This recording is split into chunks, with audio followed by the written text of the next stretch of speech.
الله أكبر لا إله إلا الله والله أكبر ولله الحمد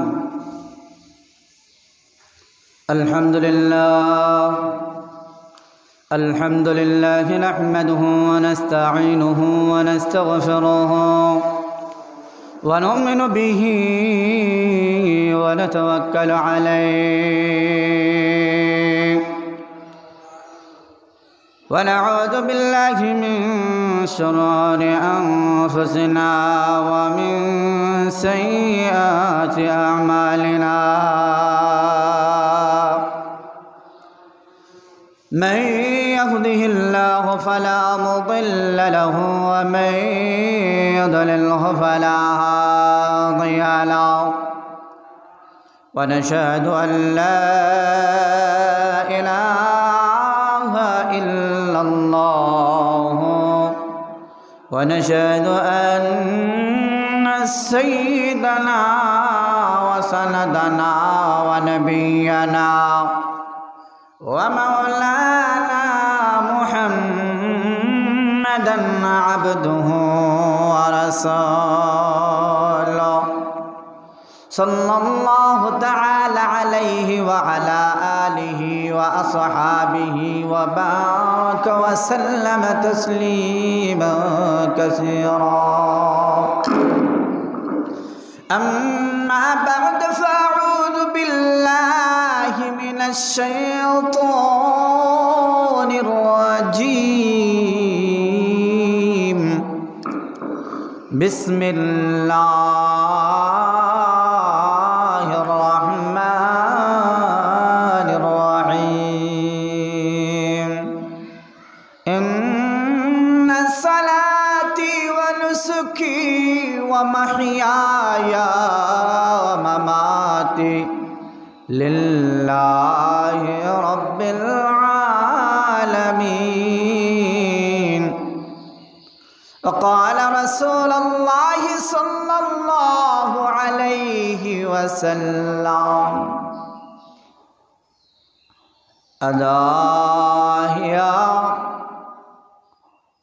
يا رسول الله سنة أبيكم إبراهيم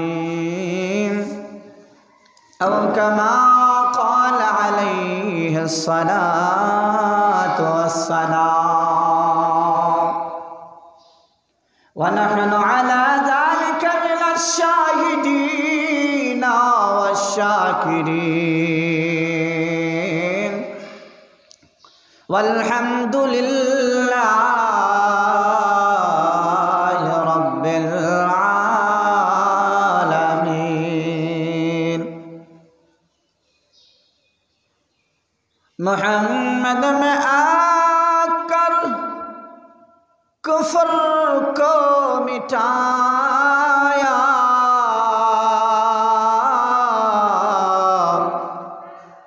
कुफ्र को मिटाकर सदाकत बताया कुफ्र को मिटाकर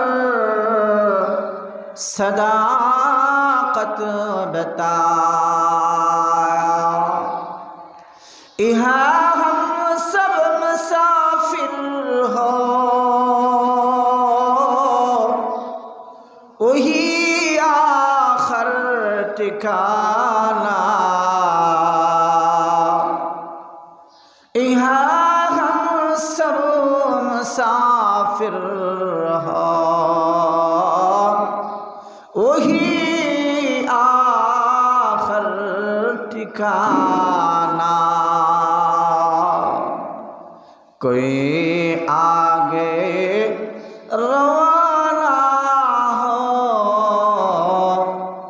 कोई पीछे रवाना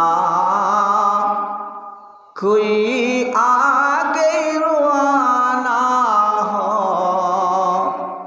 कोई पीछे रवाना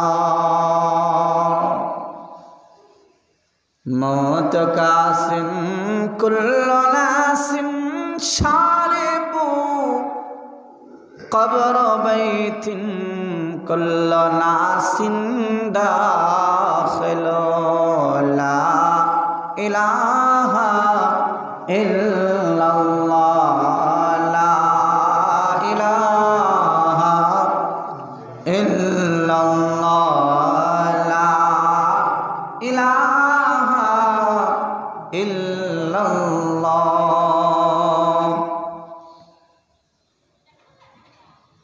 لا إله إلا الله لا إله إلا الله जन चले जाए मल चले जाए तब मुखे इल्लल्लाह ला इलाहा इल्लल्लाह ला इलाहा इल्लल्लाह सिद्दीक तेरा नाम से इस्लाम रहेगा सिद्दीक तेरा नाम से इस्लाम रहेगा दुनिया में सदा कदम तेरा नाम रहेगा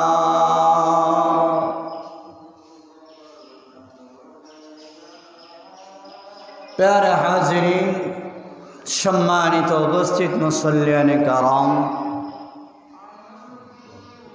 আজকে ঈদুল আজহা দিন আগত মুসল্লিয়ানে কারাম বাসা বাড়িতে অবস্থানরত আমার মা ও বোনেরা মহান আল্লাহ পাক রব্বুল আলামিনের দরবারে লাখো কোটি শুকর গুজার আদায় করে যে মহান আল্লাহ তাআলা আজকে জিলহজ মাসের 10 তারিখ রোজ শনিবার ঈদুল আজহার দিন এই দিনে ঈদুল আজহার 2 রাকাত ওয়াজিব নামাজ 6 তাকবীরের সহিত পড়ার জন্য মসজিদের মধ্যে নিয়ে এসেছেন এই জন্য আমরা আল্লাহর দেওয়া কণ্ঠে আল্লাহর দেওয়া শক্তিতে সমস্বরে সকলে একসাথে বলে আলহামদুলিল্লাহ মহান আল্লাহ পাক রব্বুল আলামিন মুসলমানের জন্য 2টা খুশির দিন দিয়েছেন আনন্দের দিন দিয়েছেন একটা দিন হলো ঈদুল ফিতরের দিন শাওয়াল মাসের 1ম তারিখ আর একটা দিন হলো জিলহজ মাসের 10 তারিখ ঈদুল আজহা এই 2টা দিন আল্লাহ তাআলা দিয়েছেন মুসলমানদেরকে আনন্দ করার জন্য খুশি করার জন্য তারা এই দিনগুলিতে আনন্দ করবে খুশি করবে আমার প্রিয় হাবিব সাল্লাল্লাহু আলাইহি ওয়াসাল্লাম মক্কা ছেড়ে যখন মদিনায় গেলেন মদিনায় যাইয়া দেখি মদিনার মধ্যে একটা দৃষ্টি কালচার ছিল নাইরুজ এবং মেহেরজান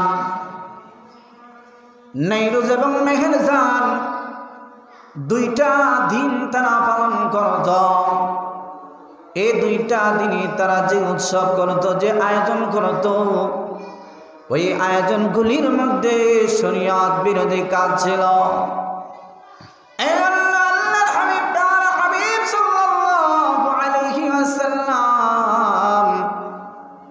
মদিনার নব মুসলমানদেরকে বললেন ও আমার সাহাবীরা শোনো, তোমরা এই দিনগুলিতে আসলে পরে যে আনন্দ করো, যে কাজগুলি করো, এই কাজগুলি তো শরীয়ত বিরোধী। শোনো, আল্লাহ তাআলা তোমাদের জন্য দুইটা দিন দিয়েছেন, ওই দুইটা দিনে তোমরা আনন্দ করবা, ফুর্তি করবা। তবে সেই আনন্দটা হতে হবে শরীয়ত সম্মত। মেহেরজান এবং নাইরোজ এই দুইটা দিন তোমরা বাদ দিয়া দাও। আল্লাহ তাআলা যে দুইটা দিন দিয়েছেন, ওই দুইটা দিন তোমরা আনন্দ করো। আমার সামিরা শুনো, এই দুইটা দিন রোজা রাখা তোমাদের উপর হারাম করে দেওয়া হয়েছে। এই দুই দিন তোমরা রোজা রাখবা না। ঈদুল ফিতরের দিনে তোমরা সারাদিন খাইবা, মিষ্টি মিষ্টি যা আছে মিষ্টি মুখ করবা। আর ঈদুল আজহার দিন কোরবানির গোশত দিয়া খাইবা। আল্লাহ তাআলা তোমাদেরকে দুইটা দিন দিয়েছেন আনন্দ করার জন্য, এই জন্য তোমরা আনন্দ করবা। মদিনার নবী মুসলমানরা কলিজার টুকরা নবী মুহাম্মদ সাল্লাল্লাহু আলাইহি ওয়াসাল্লামের কথা শুনিয়া তারা যে দিনগুলি পালন করত, এই দিনগুলি বাদ দিয়া নবীর কথা অনুযায়ী তারা এই দুইটা দিন পালন করা শুরু করে দেয়। জোরে বলেন না সুবহানাল্লাহ। নবী আমার ডেকে ডেকে বলেন, ও আমার সাহাবীরা রে, ঈদুল ফিতরের দিন তোমরা কোরবানি দেওয়া লাগবে না, তবে ঈদুল আজহার দিন সামর্থ্যবান যারা আছো তোমরা কোরবানি দাও। আর তোমাদের কোরবানির পশুর যে গোশত হবে, ওই পশুর গোশতগুলি তোমরা খাও। নিজেরা যারা কোরবানি দিবা শুধু তারা খাইবা তা না, তোমার পাশে যে ভাই আছে তারা খাওয়াও। কোরবানি যারা সামর্থ্য আছে তারাই তো কোরবানি দেয়, আর যারা সামর্থ্য নাই তারা দিতে পারে না। তারা মনে মনে আফসোস করে, তারা লজ্জিত হয়। অনেক গরিব মুসলমান আছে আল্লাহর কাছে রোনাজার করে, মাবুদ আমার পাশের বাড়ির বড়লোক বিল্ডিংওয়ালা কোরবানি দেয়, আর আমি রিক্সা চালাই খাই, গরিব বানাইছো, দিন মজুর কামলা দিয়া খায়। ও মালিক গরিব বানাইছো, বড়লোক গেটটা লাগায়া কোরবানির পশুটারে জবাই করিয়া গোশত বলে বানায়। ও মালিক আমার সামর্থ্য দাও, আমিও যেন কোরবানি দিতে পারি। এমন বহু ঘটনা আছে, পাশের বাড়ি থেকে গোশতের ঘ্রাণ বের হয়, আর পাশের বাড়ি গরিব মানুষটা কোরবানি দিতে পারে না, তার পাশে গোশত পৌঁছে না। গরিবের সন্তানগুলি কান্না করে মাকে আর বাবাকে বলে, আমাদের কোরবানি দিবা না, আমাদের কোরবানির পশুকে কিনবা না। এ কথাগুলি শুনিয়া কোনো বাপ মাটিকে ডাকতে পারে না, কষ্ট হয়। মুসলমান বাবারা ভাইরা আমার, আল্লাহ তাআলা যে বলেছেন, এই আমার বান্দারা তোমরা সামর্থ্যবান হলে কোরবানি দাও। কোরবানি যারা সামর্থ্যবান তারা দিবে, তবে কোরবানিটা গোশত খাওয়ার নিয়ত হবে না। এই কোরবানির গোশতগুলি ভাগ বন্টন করে আমরা সবাইকে দিয়া দিব। যারা কোরবানি দেয় না, যারা গরিব এতিম ফকির মিসকিন, যাদের সামর্থ্য নাই এমন মানুষদেরকে দেব। কিন্তু আমরা করি কি, তেল মাথায় তেল দেয়, যারা কুরবানি দেয় তাদেরকে নিয়ে আবার কুরবানির গোশত দেয় না, না। যারা কুরবানি দেয় না তালাশ করিয়া করিয়া তার বাড়িতে যাইয়া যাইয়া কুরবানির গোশতটা নিয়ে আসবেন, এটা হইল উত্তম। কারণ সে আসবে কেন আপনার বাড়িতে, আপনি তার বাড়িতে যাইয়া দিয়ে আসবেন, এটা সম্মান। কারণ আপনি দিয়েছেন এটা আল্লাহর জন্য, এই জন্য ওই যে তার বাড়িতে গেলেন এটাও আল্লাহর জন্য। আল্লাহ পাক রব্বুল আলামিন আপনারা কুরবানি যদি কবুল করে ফেলেন, হাশরের ময়দানে কঠিন ময়দানে যখন আপনি বিপদে পড়ে যাবেন, মুসিবতে পড়ে যাবেন, ফুলসিরাতের ব্রিজটা যখন পাড়ি দেবেন, ফুলসিরাতের ফুলটা এমন একটা ফুল হবে যেই ফুলটা হবে 30,000 বছরের রাস্তা দূরত্ব, যেই ফুলটা হবে বেলেটের মতো চিকন, হীরার চেয়েও দার, নিচে দামে জাহান্নামের আগুন দাও দাও করিয়া জ্বলতে থাকবে। ওই আগুনের মধ্যে যদি কেউ পড়ে যায় সেকেন্ডে শেষ হয়ে যাবে, এমনভাবে আগুনটা জ্বলে উঠবে, জ্বলে উঠবে। কঠিন মুহূর্তে যখন মানুষ বিপদে পড়ে যাবে, একেবারে দুপাশে কড়াই লাগানো আছে, কড়াই দিয়ে টান মেরে ফেলে দেবে। ওই কঠিন মুহূর্তে যদি আপনার কুরবানিটা কবুল হয়ে যায়, ওই কুরবানির পশুর উপরে উঠিয়া ফুলসিরাতের ফুল পার হতে পারবেন। চিল্লায় বলেন না সুবহানাল্লাহ।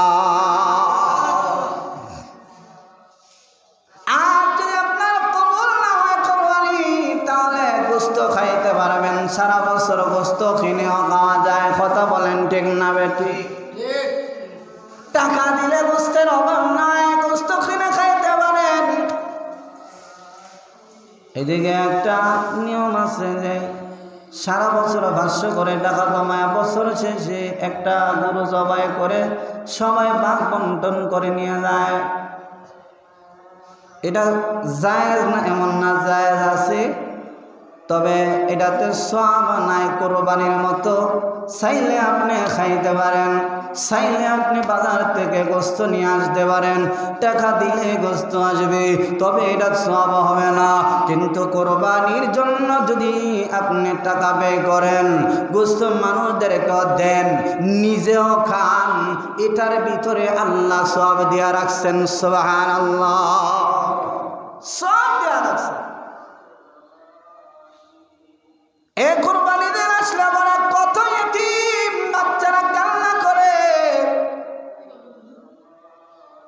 কুরবানির দিন যখন আসতো, ঈদের দিন যখন আসতো, আমার আপনার নবীর জন্মের 6 মাস আগে নবীর বাবা দুনিয়া থেকে বিদায় নিয়েছে।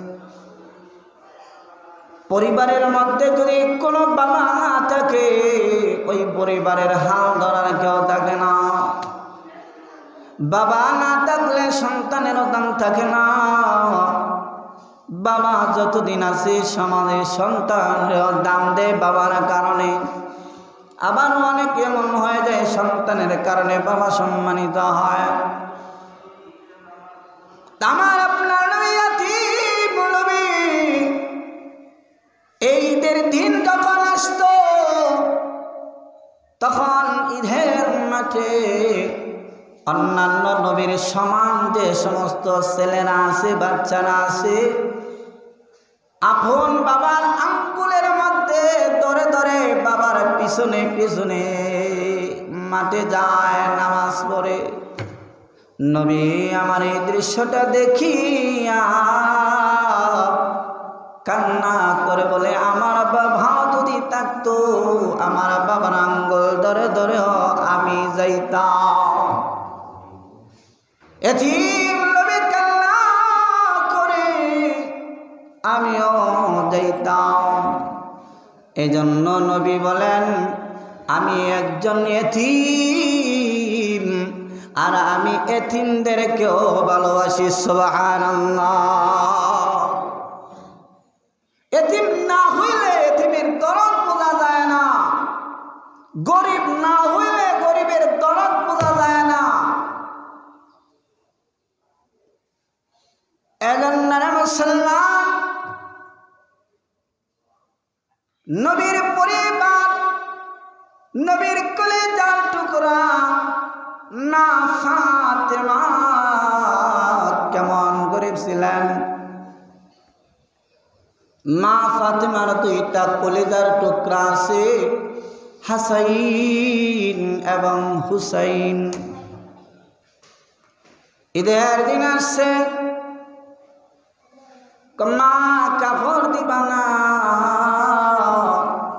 সবাই নতুন কাপড় পরিয়া ঈদের মাঠে যায়। ও মা, আমাদেরকে নতুন কাপড় দাও। মা ফাতেমা এবার সন্তানের জবাবে কি বলবে? মা ফাতেমা বলে ফেললেন, বাবা তোমাদের কাপড় দরজির কাছে দরজি নিয়ে আসবে। জোরে বলেন না সুবহানাল্লাহ। অথচ নাই দরজির কাছ। তো মা ফাতেমা সন্তানের সান্ত্বনার জন্য বলে ফেললেন। আল্লাহ তাআলা তখন দেখলেন নবী পরিবারের এই অবস্থা, কাপড় নাই কিনে দেওয়ার মতো।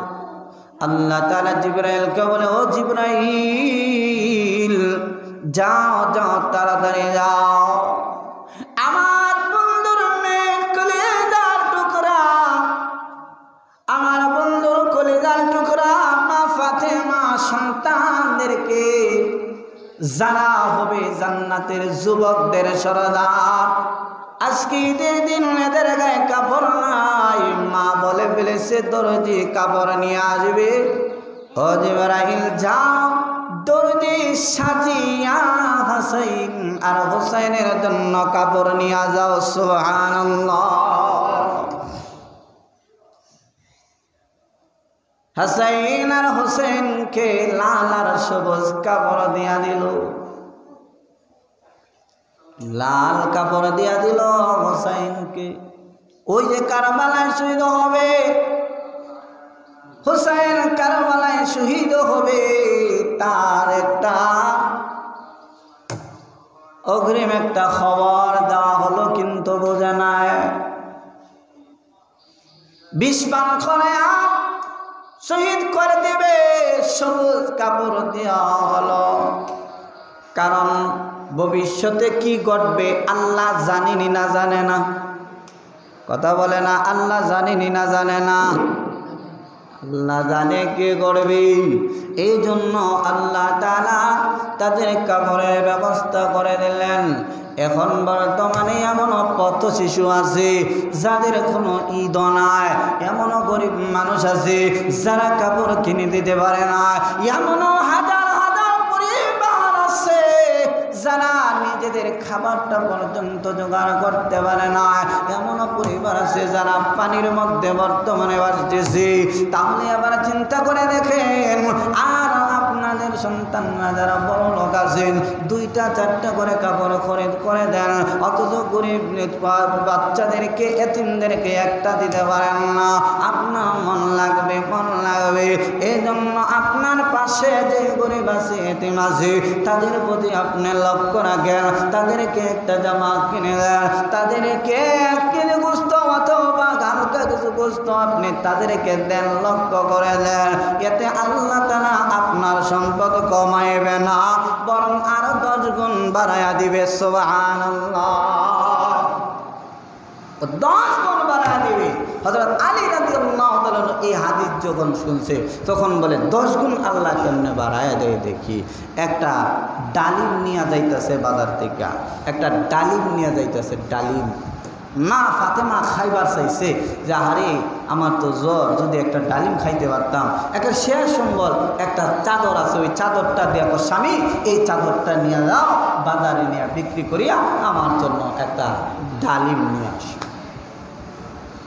বাজার থেকে ডালিম নিয়ে আসতেছে, আসার পথে ফেরেশতা কয়, আল্লাহ তোমার বান্দারা থাকলেই দেয়, না থাকলে দেয় না। আল্লাহ কোথায়? ওই যে আলী যাইতেছে, পরীক্ষা কইরা লাও। সুবহানাল্লাহ কন্যা। এমনি ফেরেশতারা ভিক্ষুকের বেশে আইসা কয়, আলী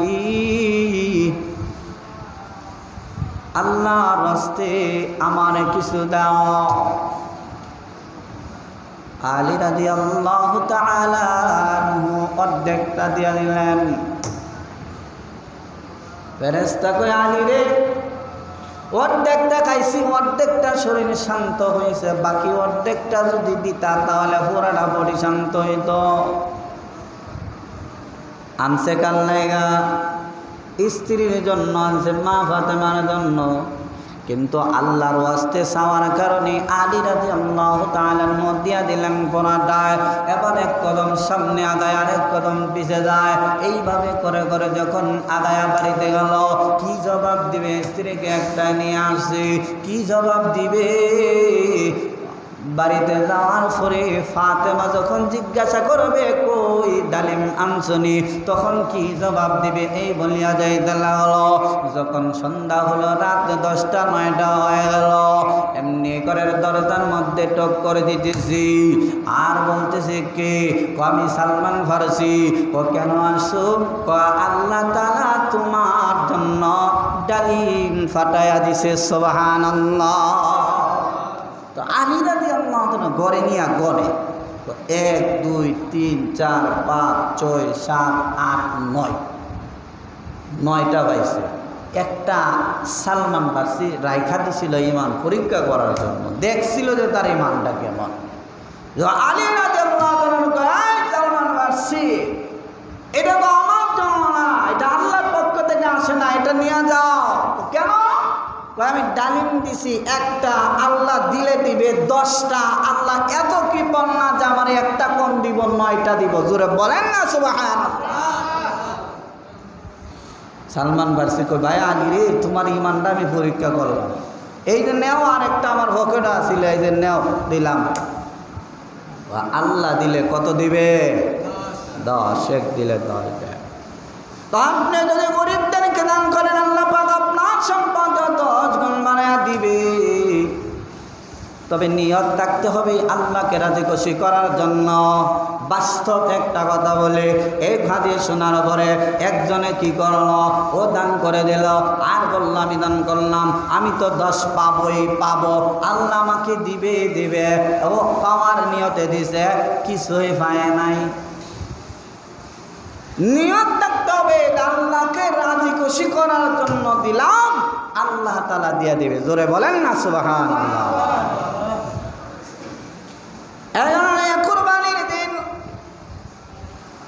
কুরবানির দিন সবচেয়ে উত্তম কাজ হলো কোরবানি দেওয়া।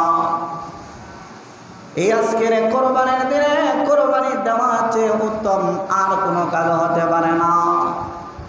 সবচেয়ে বড় কাজ হলো আজকে কোরবানি দেওয়া।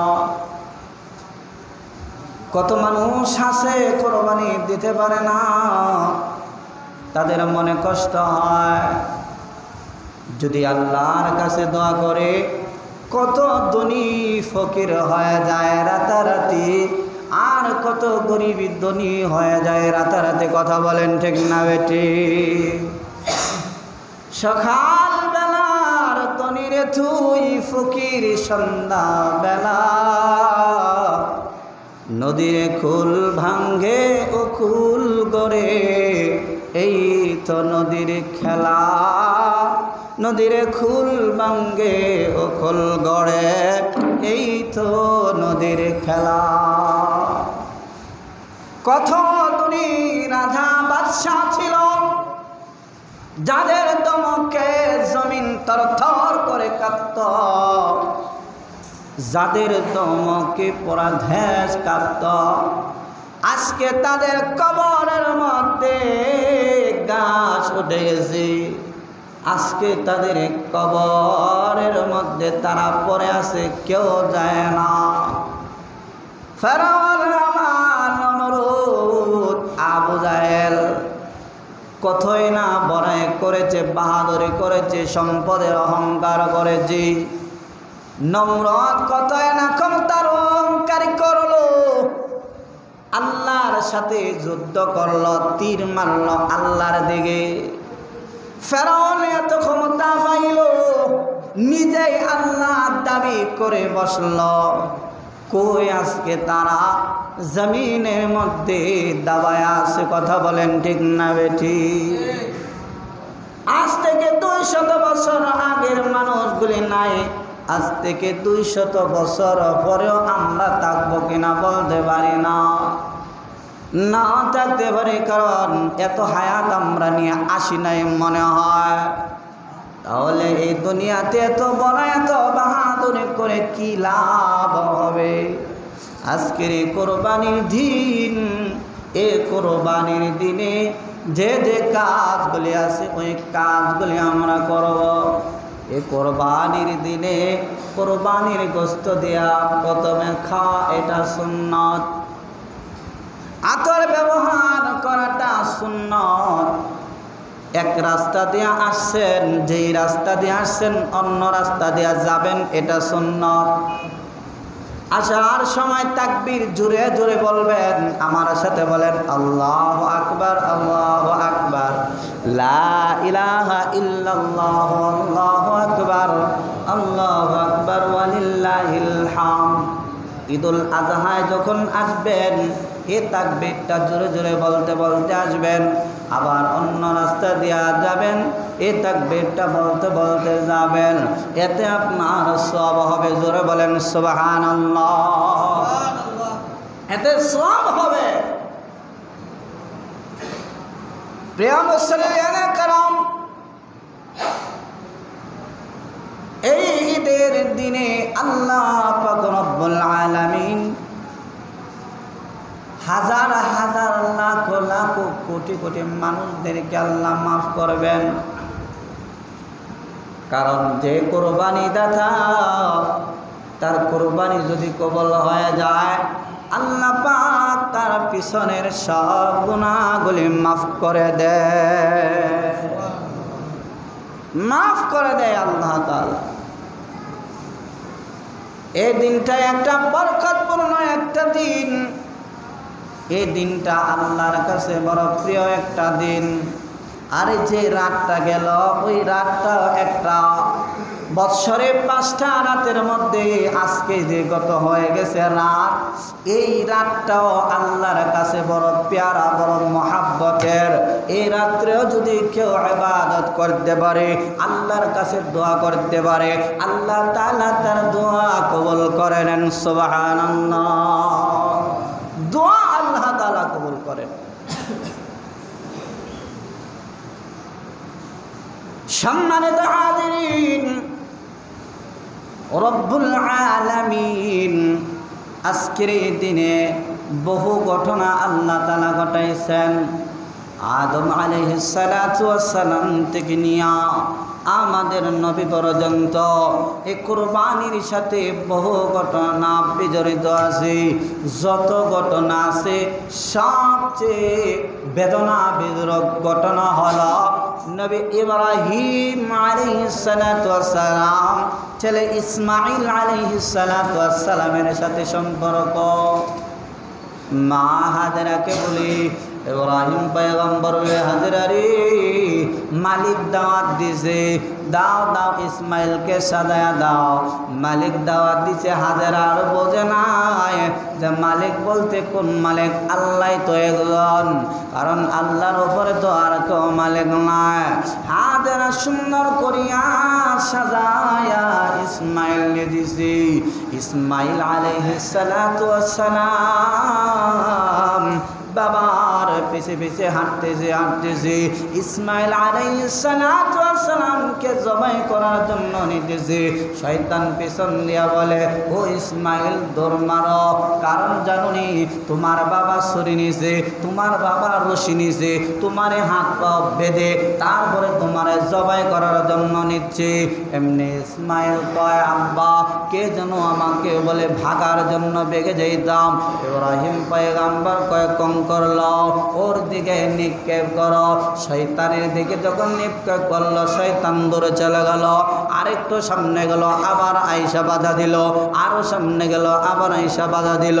এইভাবে বাধা পেরে হইতে হইতে যখন গেল, এদিকটা বিবি হাজেরাকে বাধা দিল। কয়, হাজেরা তুমি দেখো না তোমার স্বামী গত 3 দিনে দুম্বা জবাই করলো, উট জবাই করলো। তোমার স্বামী দেখো না পাগল হয়ে গেছে, তোমার সন্তানকে জবাই করার জন্য নিতেছি। মা হাজেরা বলে, বাপ কি কোনোদিন সন্তানরে জবাই করতে পারে? শয়তান বলে, হাজেরা রে বলে না, আল্লাহ হুকুম করছে তাই জবাই করার জন্য নিয়ে যাচ্ছি। এমনি হাজেরা কো, আল্লাহ যদি হুকুম করে থাকে আমার সন্তানকে আল্লাহর জন্য কোরবানি দেয়া দেখ। সুবহানাল্লাহ, আমার সন্তানকে নেয়া দেখ আল্লাহর জন্য কোরবানি। কেমন ইমান ছিল, পাকাপোক্ত ইমান ছিল। আর আমরা ঘরের গরুটা কোরবানি দিতে গেলে মায়া লাগে, লালন পালন করা, নিজ হাতে খাওয়ায়া সুন্দর করিয়া মোটা তাজা করিয়া আপনি যদি সেই গরুটা কোরবানি দেন, এটা আপনার কাছে উত্তম, যেটা মহাব্বতের। কারণ আল্লাহ তাআলা বলছিলেন, ইব্রাহিম তোমার কাছে যেই জিনিসটা মহাব্বতের প্রিয় ওই জিনিসটা কোরবানি দাও। তো আমাদের তো ওই রকম হতে হবে, যেটা আমাদের কাছে প্রিয় ওই জিনিসটাই কোরবানি দিতে হবে। সবচেয়ে প্রিয় জিনিস এটাই কোরবানি দিতে হবে। মনের কোরবানি হলো বড় কোরবানি। তো এজন্য আমরা কোরবানিটা দিব, এটা একমাত্র খলসিয়ত থাকবে আল্লাহকে রাজি খুশি করার জন্য। জোরে বলেন, কাকে রাজি খুশি করার জন্য? আল্লাহকে রাজি খুশি করার জন্য আমরা কোরবানি দেব। আল্লাহ তাআলা আমাদের সকলকে কোরবানি দেওয়ার তৌফিক দান করুন। সকলের কোরবানি আল্লাহ তাআলা কবুল করুন।